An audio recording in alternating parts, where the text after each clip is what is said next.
आज आप लोग लखनऊ के ऐतिहासिक रमाबाई अंबेडकर मैदान में बामसेफ, DS4 एवं BSP के जन्मदाता व संस्थापक मान्यवर श्री कांशीराम जी की 6वीं पुण्य तिथि पर इनको अपनी सच्ची श्रद्धांजलि अर्पित करने के लिए लाखों की संख्या में यहाँ इकट्ठा हुए हैं। इसके लिए मैं आप सभी लोगों का हार्दिक दिल से शुक्रिया अदा करती हूँ। और इसके साथ ही सबसे पहले अब मैं मान्यवर श्री कांशीराम जी के मान सम्मान को लेकर खास तौर से कांग्रेस पार्टी की इस बात के लिए काफी कड़े शब्दों में निंदा करती हूँ कि इस पार्टी ने केंद्र में अपनी सरकार के रहते हुए इनके देहांत होने पर इनकी त्याग तपस्या के मान सम्मान में एक दिन के लिए भी पूरे देश में राष्ट्रीय शोक घोषित नहीं किया था। और इसी प्रकार उस समय यहाँ प्रदेश में समाजवादी पार्टी की भी सरकार ने इनके मान सम्मान में आधे दिन तक का भी राजकीय शोक घोषित नहीं किया था। इतना ही नहीं बल्कि मान्यवर श्री कांशीराम जी की पुण्यतिथि के 9 अक्टूबर के दिन को हमारी सरकार द्वारा घोषित किए गए इस सरकारी अवकाश को भी इसी ही पार्टी की वर्तमान सपा सरकार ने आज से 3 दिन पहले रद्द कर दिया है। इससे इस पार्टी की और भी ज्यादा घिनौनी व ओछी दलित विरोधी एवं राजनीतिक द्वेष की भावना हमें साफ झलकती हुई नजर आती है। जबकि हमारी पार्टी ने अपने शासनकाल के दौरान किसी भी पार्टी के संत, गुरु व महापुरुष के साथ ऐसा कोई द्वेष वाला बर्ताव नहीं किया है। इसके साथ ही सपा की पिछली सरकार द्वारा सपा के महापुरुष डॉक्टर राम मनोहर लोहिया के नाम पर लखनऊ में बनाए गए कई सौ एकड़ के इस विशाल पार्क में व इसमें लगी मूर्ति तथा अन्य निर्मित किए गए कार्यों एवं इसके रखरखाव व सुरक्षा आदि के साथ किसी भी प्रकार की हमारी सरकार ने कोई छेड़खानी नहीं की है। और ना ही इस विशाल पार्क की खाली पड़ी जमीन पर कोई सरकारी दफ्तर, अस्पताल, कॉलेज व बारात घर आदि बनवाया है। और ना ही इसको लेकर कभी कोई अखबारबाजी की है। अर्थात इससे वर्तमान सपा सरकार को हमसे जरूर प्रेरणा लेनी चाहिए, वरना वक्त आने पर जैसे को तैसा जवाब भी जरूर दिया जा सकता है। लेकिन हमारी सरकार ऐसा कोई भी नीच कार्य नहीं करेगी जैसा कि वर्तमान में सपा सरकार के लोग आए दिन ये सब नीच व ओछे कार्य करने की फिजूल बातें करते रहते हैं। इतना ही नहीं बल्कि मान्यवर श्री कांशीराम जी के देहांत होने पर राष्ट्रीय शोक घोषित करने के मामले में उस दिन 9 अक्टूबर सन 2006 को भारतीय जनता पार्टी व अन्य सभी विरोधी पार्टियां भी ज्यादातर खामोश बनी रही थी और इनकी भी हमारी पार्टी हमेशा ही कड़े शब्दों में निंदा करती रहेगी तथा इसके लिए आप लोगों को, इन सभी विरोधी पार्टियों को कभी भी माफ नहीं करना है। और इसके साथ ही आप लोगों को हर साल विशेष तौर से आज के दिन इनकी पुण्यतिथि पर इस बात को अर्थात राष्ट्रीय शोक घोषित ना करने की बात को अपने लोगों के बीच में जरूर रखना है। ताकि इन सभी पार्टियों का दलित समाज में जन्मे महापुरुषों के प्रति अपनाए गए इस किस्म के दोहरे चरित्र का तथा इनकी हीन एवं जातिवादी मानसिकता का हर साल पर्दाफाश होता रहे। इस आग्रह के साथ ही अब मैं मान्यवर श्री कांशीराम जी की 6वीं पुण्यतिथि पर अपनी व आप सभी लोगों की ओर से पूरे आदर सम्मान के साथ इनको श्रद्धा सुमन अर्पित करती हूँ, जिन्होंने अपनी जिंदगी में हर प्रकार की दुख तकलीफें उठाकर यहाँ पूरे देश में दलितों, पिछड़ों, धार्मिक अल्पसंख्यकों व अन्य उपेक्षित वर्गों तथा अपर कास्ट समाज में से गरीब लोगों के उत्थान व उनकी तरक्की के लिए अपने माता पिता, भाई बहन व सभी रिश्ते नातों को त्याग कर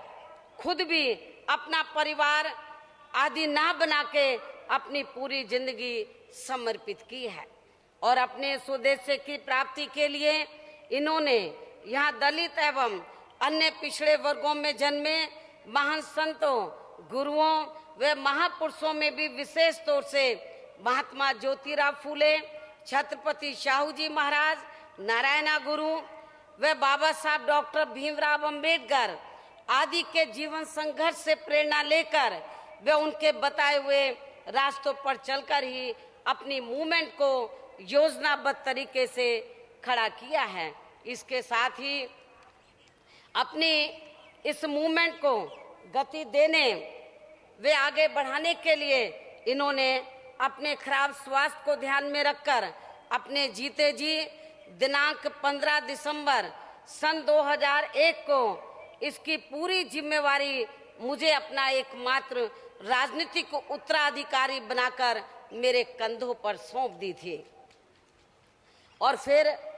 दिनांक 9 अक्टूबर सन 2006 को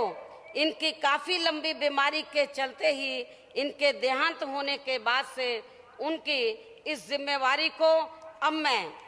आप सभी लोगों के सहयोग से रात दिन मेहनत करके आगे बढ़ाने के लिए पूरे जी जान से लगी हुई हूँ। लेकिन दुख की बात यह है कि देश में दलित एवं अन्य पिछड़े वर्गों में जन्मे जिन महान संतों, गुरुओं व महापुरुषों के मार्गदर्शन में मैं इनकी मूवमेंट को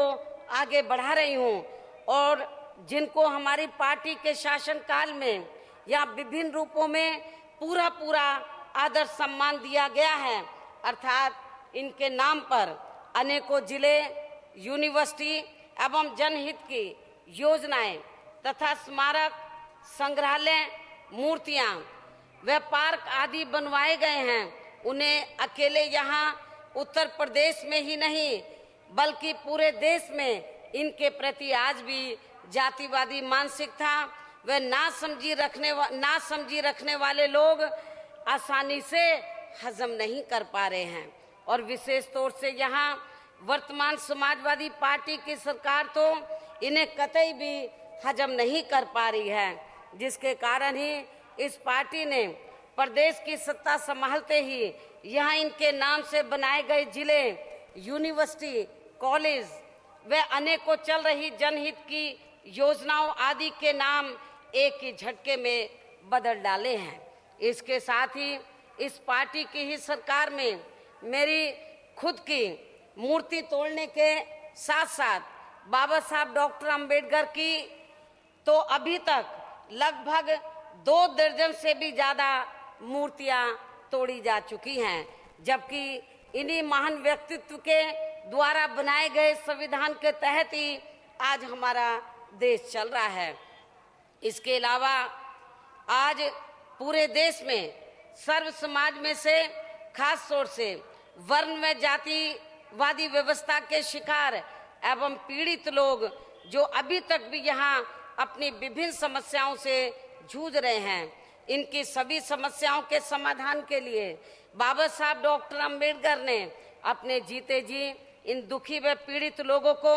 ये कहा था कि यदि इन लोगों को अपनी सभी समस्याओं का समाधान करना है तो फिर इन सभी दुखी व पीड़ित लोगों को आपस में संगठित होकर यहाँ अपने देश में केंद्र व राज्यों की राजनीतिक सत्ता की मास्टर चाबी खुद ही ने अपने हाथों में लेनी होगी, जिसके जरिए फिर ये लोग अपनी सभी समस्याओं का समाधान खुद ही कर सकते हैं। किंतु देश में अधिकांश ऐसा नहीं होने की वजह से इन वर्गों में से आज भी हमें हर मामले में सबसे ज्यादा शिकार व पीड़ित लोग यहाँ अनुसूचित जाति व जनजाति वर्गों के ही नजर आते हैं, और जिसकी वजह से ही इन वर्गों का नौकरियों में पदोन्नति में आरक्षण से संबंधित संशोधन विधेयक संसद में अभी तक भी लंबित पड़ा हुआ है। हालांकि इस मामले में हमारी पार्टी को संसद में पिछले 2 सत्रों के दौरान काफी ज्यादा संघर्ष करना पड़ा है, जिसके बारे में विस्तार से जानकारी आज आप लोगों को मेरे खुद के द्वारा लिखी गई इस पुस्तक के जरिए दे दी गई है। इसलिए उन सभी बातों को यहाँ मैं फिर से दोहराना नहीं चाहती हूँ, लेकिन फिर भी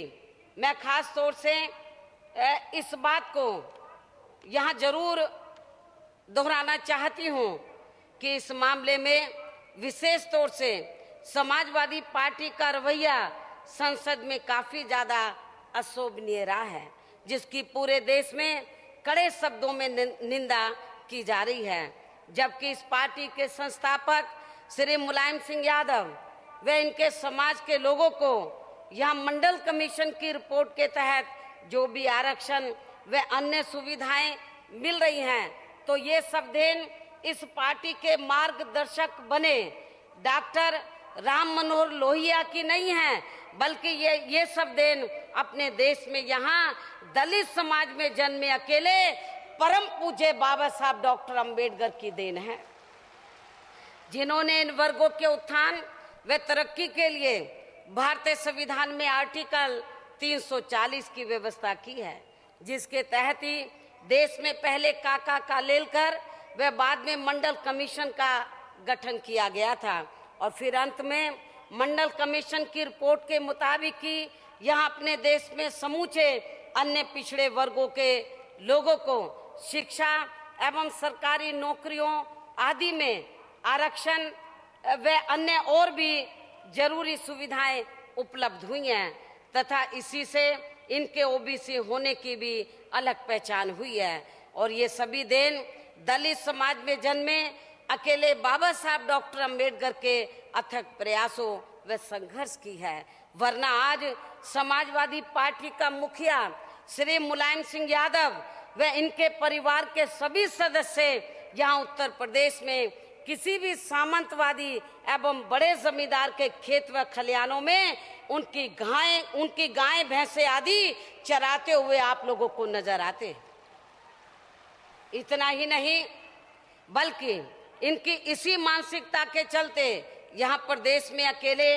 दलित वर्गों के लोग ही नहीं, बल्कि अन्य पिछड़े वर्गों में भी खास तौर से यादव समाज के लोगों को छोड़कर शेष अन्य सभी गैर यादव ओबीसी वर्गों के लोग भी इस सरकार में हर स्तर पर अब अपने आप को काफी ज्यादा उपेक्षित महसूस कर रहे हैं, और इनका हर मामले में उत्पीड़न भी काफी ज्यादा हो रहा है। जबकि हमारी पार्टी ने अपनी सरकार के दौरान ओबीसी समाज में से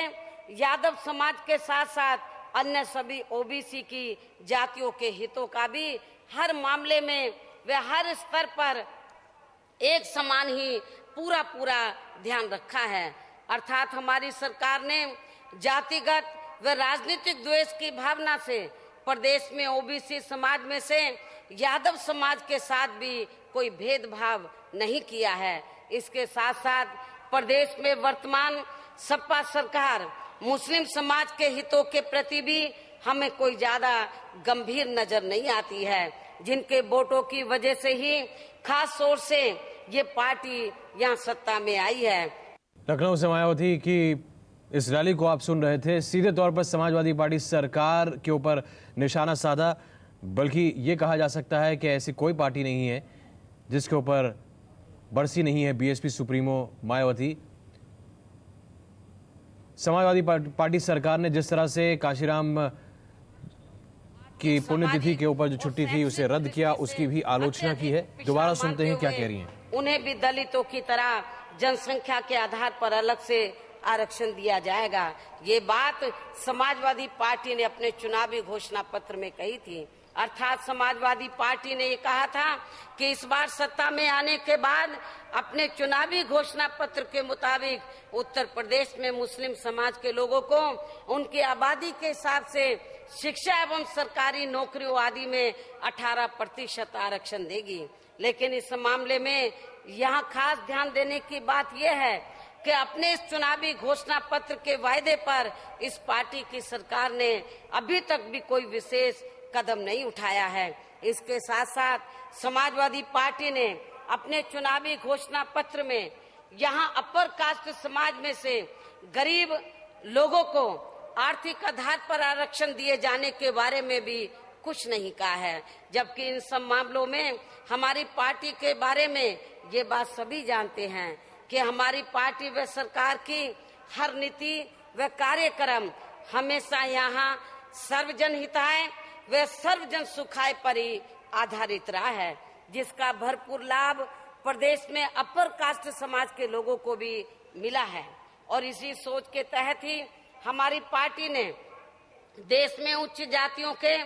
गरीब लोगों को भी आर्थिक आधार पर केंद्र की सरकार को लिखित पत्र के जरिए इन्हें भी अलग से आरक्षण दिए जाने की अनेकों बार मांग की है, जिस पर केंद्र की सरकार का रवैया अभी तक भी नकारात्मक ही बना रहा है। इसके साथ ही उत्तर प्रदेश में सपा सरकार के आते ही अब यहाँ कानून व्यवस्था की स्थिति भी बहुत तेजी से बिगड़नी शुरू हो गई है। इसलिए मैंने 6 मार्च सन 2012 को प्रदेश में विधानसभा आम चुनाव के नतीजे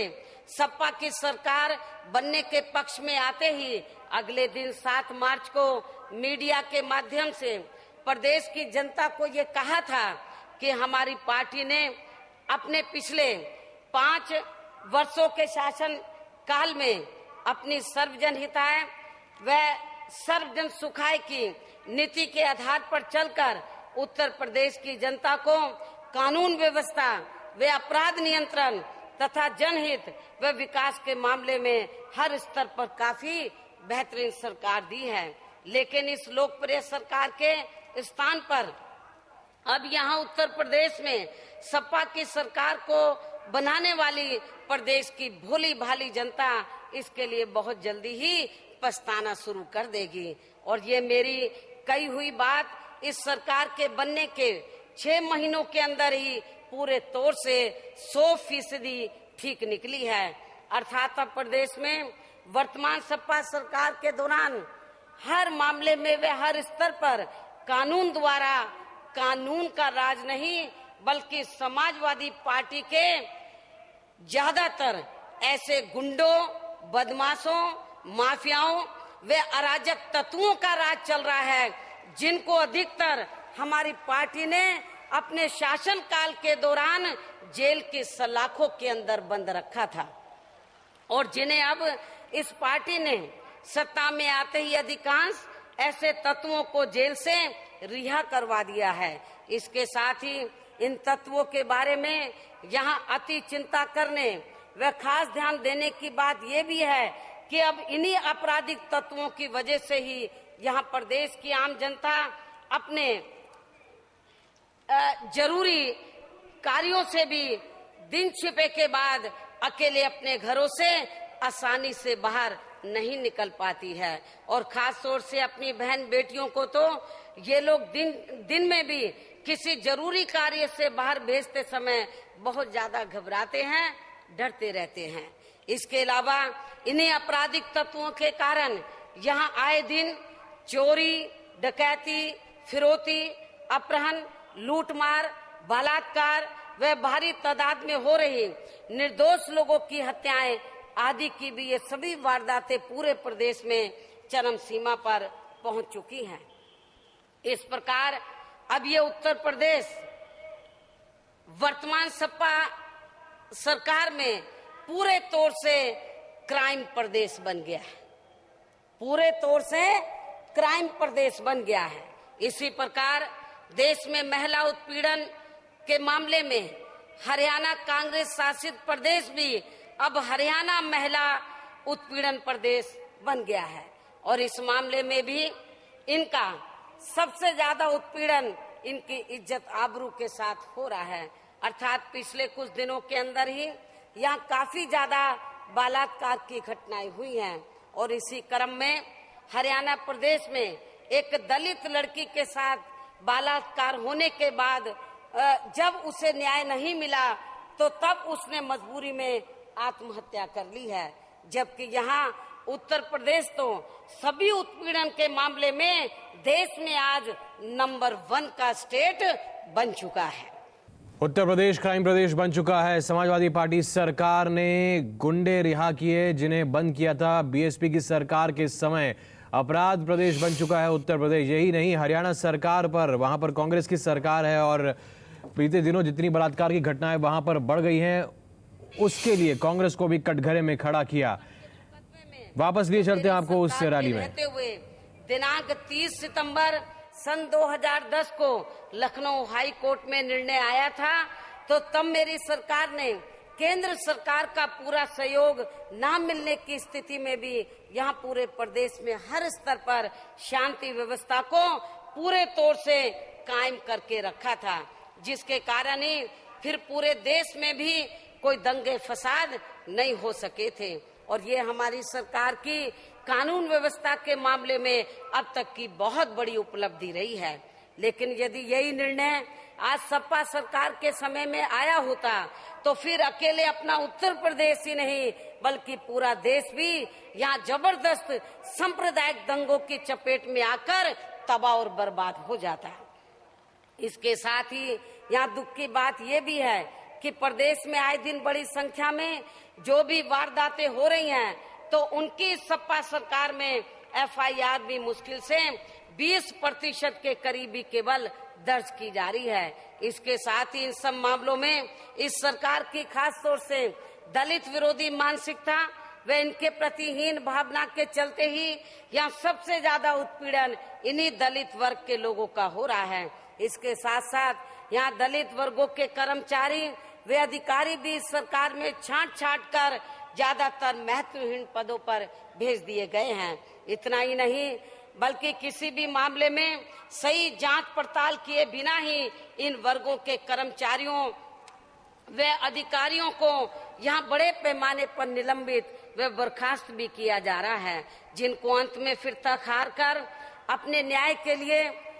अब ज्यादातर इन्हें कोर्ट कचहरी का ही सहारा लेना पड़ रहा है। इसके साथ साथ दलित एवं अन्य पिछड़े वर्गों से संबंधित इनके संतों, गुरुओं व महापुरुषों का भी इस सपा सरकार में यहाँ बड़े पैमाने पर अपमान व अनादर किया जा रहा है, जिसकी हमारी पार्टी कड़े शब्दों में निंदा करती है। इसके साथ ही प्रदेश में सर्व समाज से जुड़े हुए कर्मचारियों व ईमानदारियों को व अधिकारियों को भी ज्यादातर ईमानदारी एवं निष्ठा से कार्य नहीं करने दिया जा रहा है। अर्थात उनसे सपा के पदाधिकारी व कार्यकर्ता तथा इस सरकार के ज्यादातर मंत्री महीनावार रिश्वत के रूप में चंदा वसूलने की भी ये खबर यहाँ प्रदेश में आम जनता में काफी ज्यादा चर्चा में बनी रहती है। इसके साथ साथ प्रदेश की जनता के लिए यहाँ काफी ज्यादा चिंता करने की बात ये भी बनी हुई है कि ये सरकार अपने खुद के लिए गए फैसलों को भी अधिकांश 24 घंटों के अंदर ही खुद ही बदल देती है। इसके साथ ही इस सरकार के रहते हुए प्रदेश की जनता की शिकायतों को सुनने के लिए यहाँ इनका बना जनता दरबार भी अब केवल मजाक बनकर रह गया है। इसके अलावा इस सरकार की प्रदेश में जनहित व विकास की योजनाएं भी ज्यादातर अब हमें कागजों पर ही चलती हुई नजर आ रही हैं और खास तौर से इस मामले में अब इस सरकार का कार्य केवल यहाँ आए दिन नई कागजी घोषणाएं करना व उनका शिलान्यास आदि करना ही रह गया है, जिन्हें फिर कुछ दिनों के अंदर ही ठंडे बस्तों में डाल दिया जाता है। हालांकि घोषणा करने के मामले में तो वर्तमान मुख्यमंत्री अपने बाप श्री मुलायम सिंह यादव से भी अभी तक कई गुना ज्यादा आगे निकल चुका है। इसलिए ऐसी स्थिति में यदि मुख्यमंत्री होने की संज्ञा दे दी जाए तो ये कतई भी गलत नहीं होगा। इसी प्रकार इस सपा सरकार में यहाँ विकास व जनहित से जुड़े कार्यों है, जो कार्य मेरी सरकार में पूरे होने के बाद केवल उद्घाटन करने के लिए ही बचे रह गए थे। और ये उद्घाटन करने के कार्य यहाँ विधानसभा के आम चुनाव थोड़े जल्दी घोषित होने की वजह से नहीं किए जा सके थे। और इस बात का खास तौर से दिल्ली के नजदीक सटे ग्रेटर नोएडा व आगरा के बीच प्राइवेट सेक्टर के जरिए मेरी सरकार द्वारा बनवाया गया दिल्ली आगरा यमुना एक्सप्रेस वे का अभी कुछ दिन पहले वर्तमान सपा सरकार द्वारा किया गया उद्घाटन इसका जीता जागता उदाहरण है। इसके साथ ही इस सपा सरकार में आजकल जो भी बेरोजगारी भत्ता व कन्या विद्याधन प्रदेश में बांटा जा रहा है तो वह भी प्रदेश के पात्र व जरूरतमंद लोगों को नहीं बल्कि ज्यादातर यहाँ सपा के कार्यकर्ताओं व इनके नजदीकी रिश्तेदारों को ही बांटा व दिया जा रहा है। और ये सब जानकारी हमारी पार्टी को वहाँ के आम लोगों से ही प्राप्त हो रही है। लेकिन इस मामले में भी सपा सरकार काम कम और ढिंडोरा खूब पीटने के कहावत की तरह ही कार्य कर रही है। और इस संदर्भ में यहाँ खास ध्यान देने की बात ये भी है कि सपा सरकार द्वारा इन दोनों योजनाओं के तहत लाभ देने के लिए जितना सरकारी धन खर्च किया जा रहा है उससे कई गुना ज्यादा सरकारी धन इन दोनों योजनाओं के प्रचार प्रसार पर फिजूल में ही खर्च किया जा रहा है, जबकि यही धन प्रदेश में गरीब अनाथ बच्चियों के उत्थान पर भी खर्च किया जा सकता था। इसके अलावा प्रदेश में अधिकांश समाजवादी पार्टी से ही जुड़ी हुई इंटरमीडिएट पास करने वाली छात्राओं को मात्र 30,000 रुपए देकर इससे भी इनका ज्यादा भला होने वाला नहीं है। और ना ही इसकी तुलना हमारी सरकार द्वारा शुरू की गई महामाया गरीब बालिका आशीर्वाद योजना से की जा सकती है, क्योंकि इस योजना के जरिए मेरी सरकार ने गरीब परिवार में जन्म लेने वाली हर लड़की के नाम से इतनी धनराशि उसके बैंक खाते में जमा करा दी थी कि उस लड़की की उम्र 18 वर्ष की पूरी होने पर फिर उसे एक मुश्त 1 लाख रुपया सीधा बैंक से मिल जाएगा। और इस योजना से प्रदेश में केवल 2 वर्ष में ही लगभग 4 लाख बालिकाएं लाभान्वित हो गई थी, जिसे अब वर्तमान सपा सरकार ने द्वेष की भावना से बंद कर दिया है। इसके साथ ही बीएसपी की सरकार द्वारा सावित्रीबाई फूले बालिका शिक्षा मदद योजना के तहत पात्र छात्राओं को 25,000 रुपए व साल में एक नई साइकिल दी जाती थी, जिससे प्रदेश में कई लाख छात्राएं लाभान्वित हो गई थी। लेकिन इस योजना को भी इस सपा सरकार ने राजनीतिक द्वेष की वजह से बंद कर दिया है। इसके साथ साथ आप लोगों को ये भी मालूम है कि हमारी सरकार ने प्रदेश में बेरोजगार लोगों को बेरोजगारी भत्ता देने की बजाय उन्हें बड़ी तादाद में सीधे तौर पर रोजगार उपलब्ध कराए हैं। अर्थात हमने अपने शासनकाल के दौरान सरकारी व गैर सरकारी क्षेत्रों में लगभग 1 करोड़ के करीब बेरोजगार लोगों को रोजगार उपलब्ध कराए हैं, जबकि दूसरी तरफ मात्र अपनी ही पार्टी के मुट्ठी भर लोगों को बेरोजगारी भत्ता बांटकर वर्तमान सपा सरकार अपने वायदे को पूरा करने का दावा करके अपनी पीठ खुद थपाने पर ही काफी ज्यादा सरकारी धन खर्च कर रही है। इसी प्रकार आगे चलकर यही स्थिति प्रदेश में इस समाजवादी पार्टी की टैबलेट, पीसी एवं लैपटॉप देने के इस चुनावी वायदे की भी होने वाली है। और इस बारे में तो लोगों में अभी से ही ये आम चर्चा होने लगी है कि प्रदेश में टैबलेट, पीसी एवं लैपटॉप आदि भी ज्यादातर सपा कार्यकर्ताओं के छात्र छात्राओं को ही दिए जाएंगे, जिन्हें फिर बाद में अधिकांश औने पौने दावों में दुकानदारों को ही बेच दिया जाएगा। इसी के साथ ही इस सरकार द्वारा बीपीएल की पात्र महिला को साल में 2 साड़ी देने की बात काफी जोरों में कही जा रही है, लेकिन इससे उस गरीब महिला की रोजमर्रा की जरूरतों को पूरा नहीं किया जा सकता है, जबकि हमारी सरकार ने बीपीएल की महिला को साल में 2 साड़ी देने की बजाय उसे सीधा 400 रुपए नगद प्रति माह देने की व्यवस्था की थी, ताकि वे अपनी साड़ी के साथ साथ हर महीने अपनी अन्य और भी जरूरतों को पूरा कर सके। लेकिन इस योजना को भी वर्तमान सपा सरकार ने द्वेष की भावना के चलते ही बंद करवा दिया है। इसके अलावा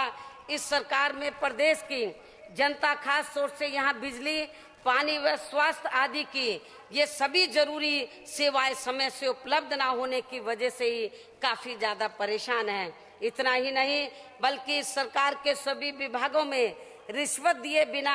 यहाँ कोई भी कार्य जनता के आसानी से नहीं हो पा रहे हैं। और इसके साथ ही पिछली सरकार के कार्यों की जांच कराने के आड़ में भी यहाँ धन उगाही के किए जा रहे ये गलत कार्य भी आप लोगों से छिपे नहीं हैं। इसके साथ ही इस संबंध में यहाँ मैं ये भी कहना चाहती हूँ कि वर्तमान सपा सरकार राजनीतिक द्वेष की भावना से मेरी सरकार के दौरान सभी विभागों में भ्रष्टाचार होने का जो लगातार इस बात का गलत प्रचार कर रही है, तो उन्हें इस किस्म का गलत प्रचार करने से पहले खुद अपने गिरेबान में भी जरूर झांक कर देख लेना चाहिए। जिन्होंने अपनी पिछली सरकार के समय में पुलिस भर्ती के दौरान अनेकों किए गए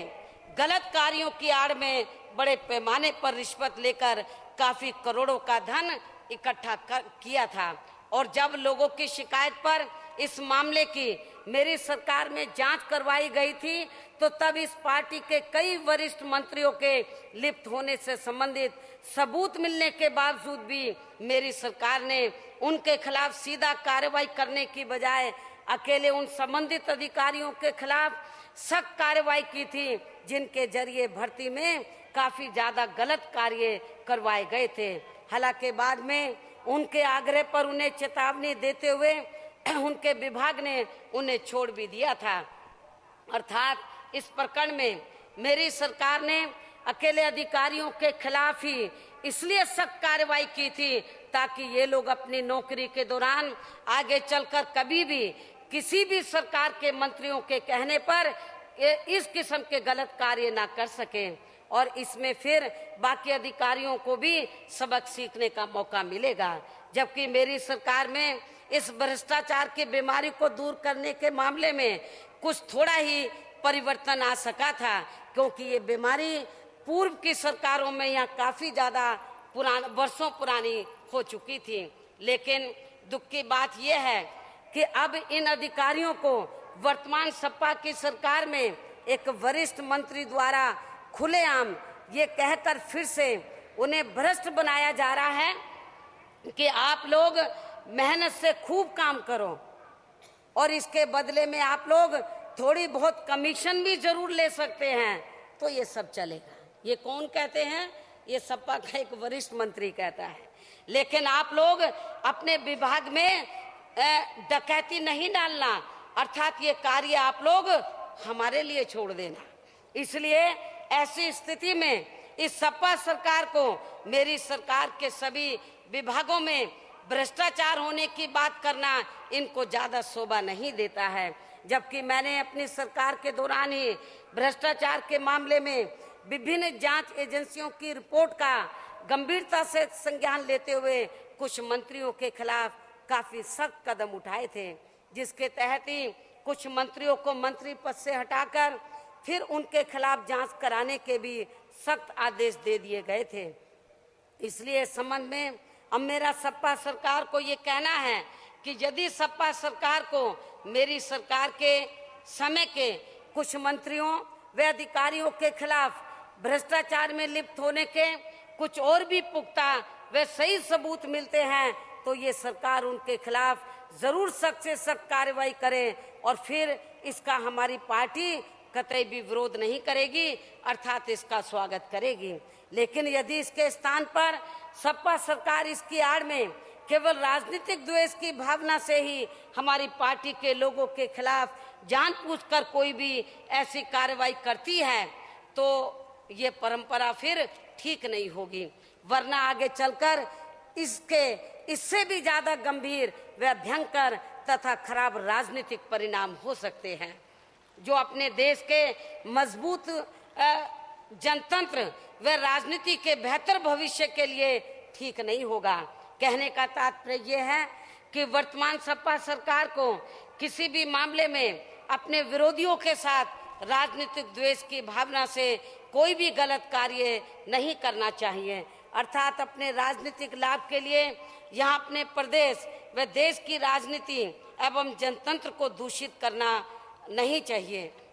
हालांकि अब यहाँ प्रदेश की जनता को भी इस मामले में काफी हद तक ये सब एहसास होने लगा है कि प्रदेश की मौजूदा सपा सरकार अपने चुनावी वायदों पर से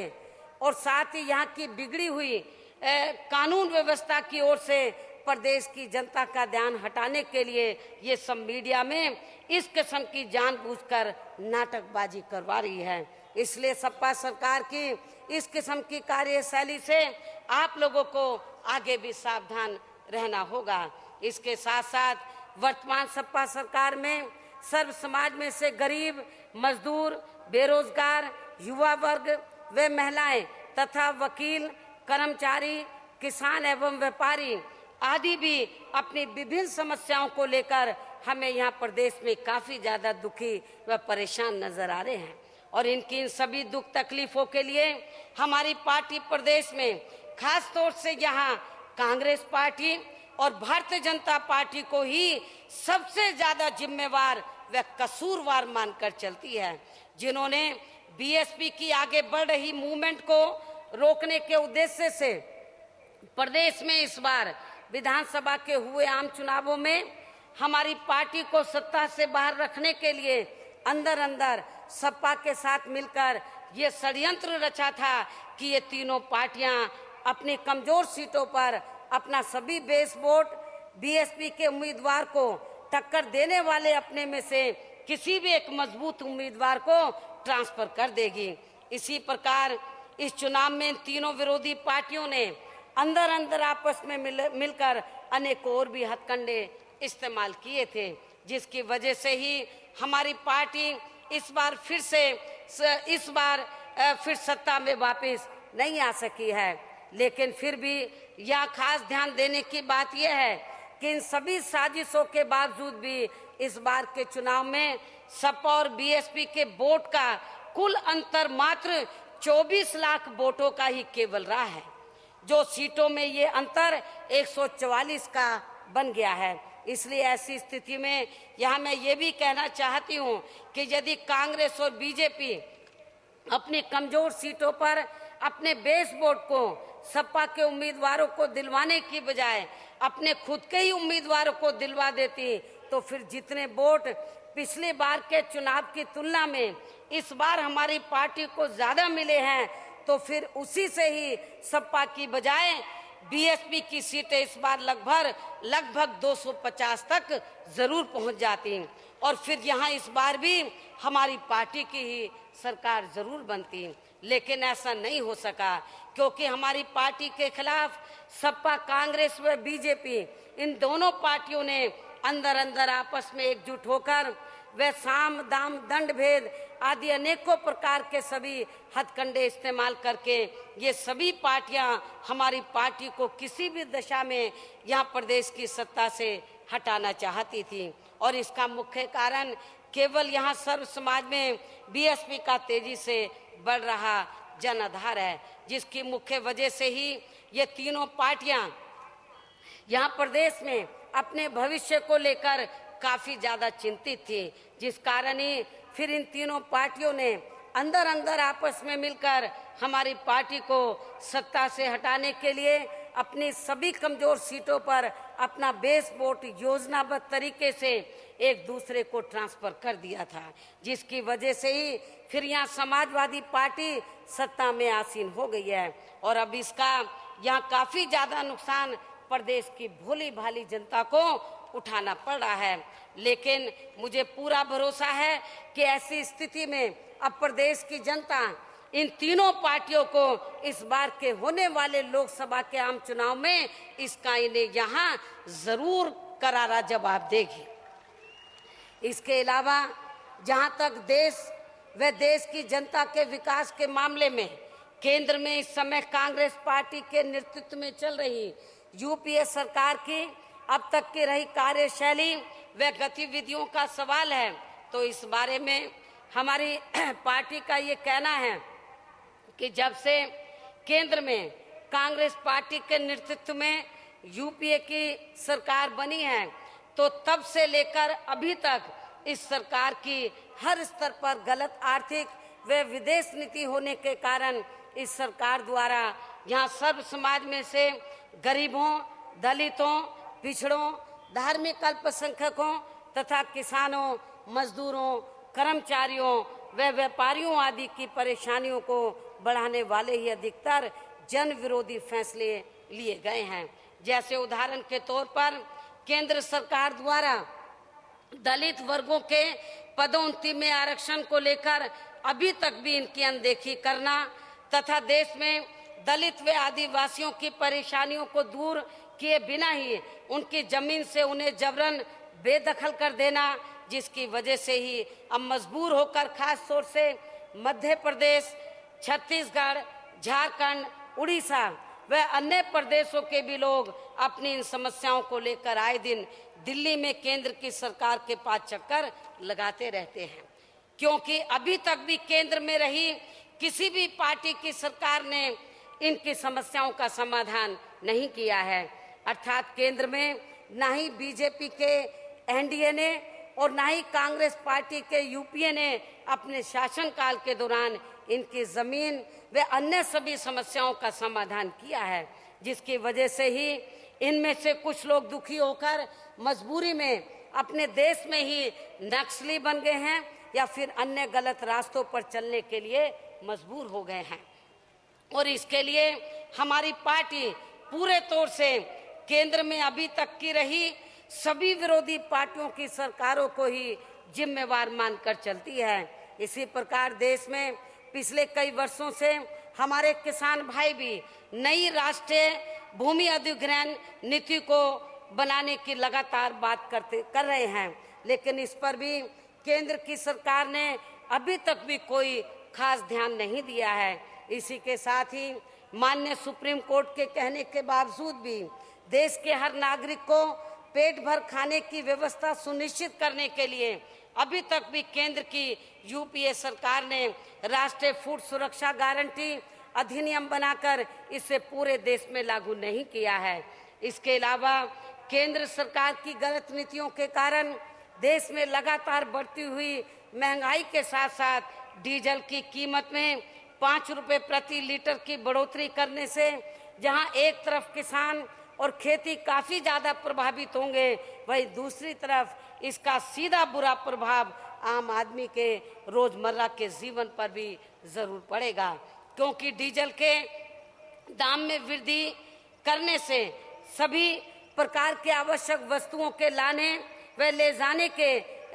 किराए में अब मनमानी वृद्धि हो जाएगी। इसके साथ ही रसोई गैस पर कोटा व्यवस्था लागू कर प्रत्येक घर में सालाना 6 सिलेंडर सीमित करने से अब ऐसा लगता है कि केंद्र की यूपीए सरकार देश की घरेलू व्यवस्था को फिर से पुराने युग में ले जाना चाहती है। इसके साथ साथ केंद्र सरकार द्वारा अपने देश में एफडीआई की नीति को लागू करने की वजह से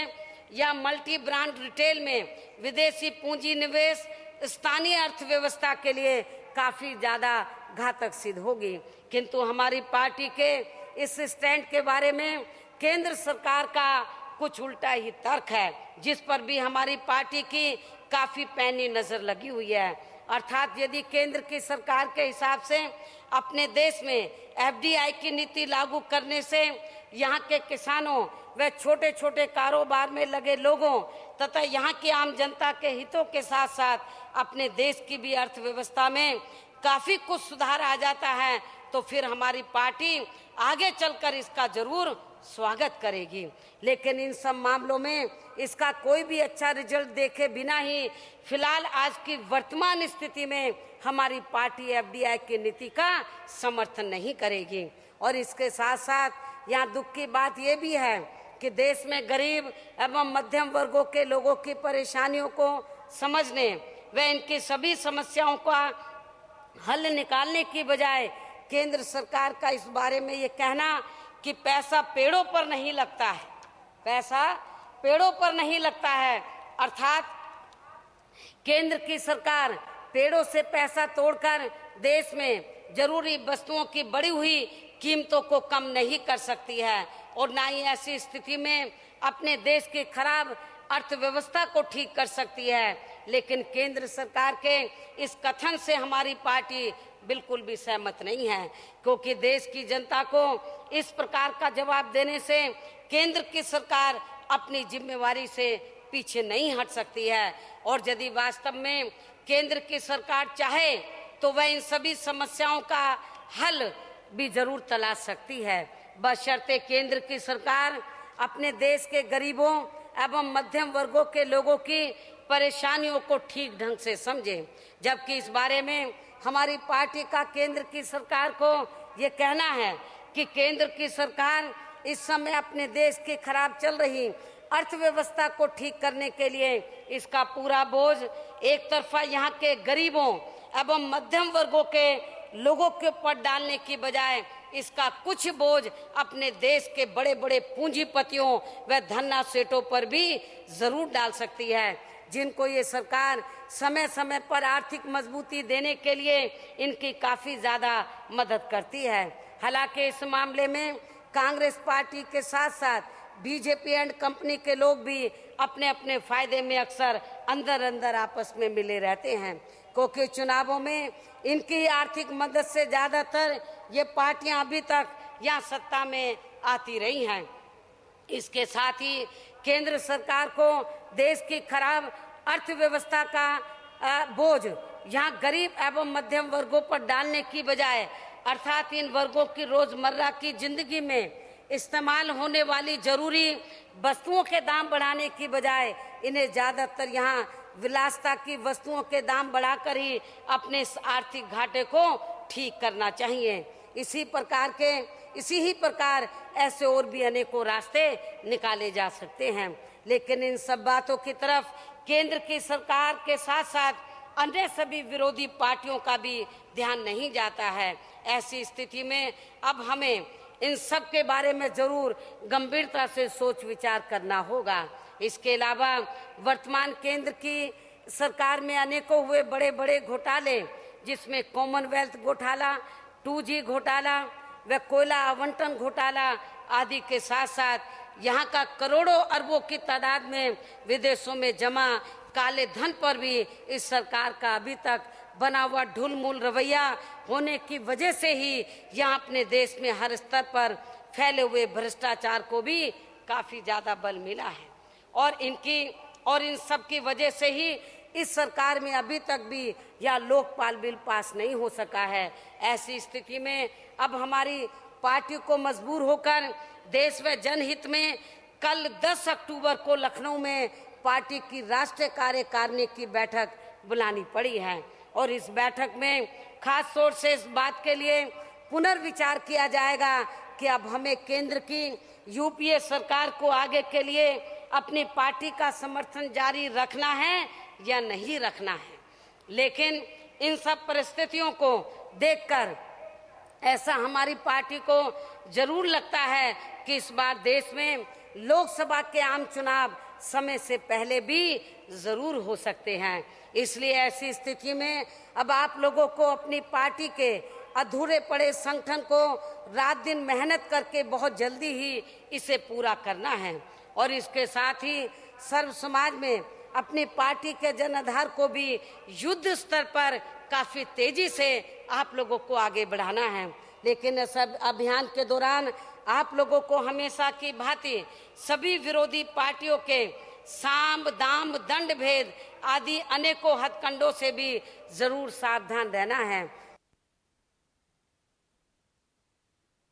तरफ विशेष ध्यान देना है कि केंद्र में यूपीए की सरकार ने इस बार देश व जनहित में कोई विशेष ठोस कदम नहीं उठाए हैं। इसलिए ऐसे हालातों में देश में जैसे जैसे लोकसभा के आम चुनाव होने का समय नजदीक आने लगेगा, तो फिर वैसे ही केंद्र में कांग्रेस पार्टी की यूपीए सरकार आपके लिए किस्म किस्म के लुभावने वायदे व घोषणाएं आदि करना शुरू कर देगी, जिसका लाभ फिर आखिर के दिनों में देश की आम जनता को कोई ज्यादा मिलने वाला नहीं है। ऐसी स्थिति में आप लोगों को केंद्र सरकार की अब आगे की जाने वाली सभी लुभावनी घोषणाओं व इनके वायदों से आप लोगों को जरूर सावधान रहना है, अर्थात इनके बहकावे में आप लोगों को कतई भी नहीं आना है, वरना आप लोगों की नासमझी की वजह से इस यूपीए गठबंधन की या फिर से सरकार बनने के बाद आपकी हर स्तर पर इस बार पहले से भी ज्यादा खराब बनी हुई स्थिति हमें नजर आएगी। इसलिए इन सब बातों की तरफ आप लोगों को जरूर ध्यान देना है। इसके अलावा आप लोगों को मीडिया में आए दिन हमारी पार्टी के बारे में तोड़ मरोड़ कर छपने व दिखाए जाने वाली गलत खबरों से भी जरूर सावधान रहना है। और इतना ही नहीं, बल्कि अब हमारी पार्टी खास तौर से यहाँ उत्तर प्रदेश में इस बात का भी आगे जरूर खास ध्यान रखेगी कि हमारी पार्टी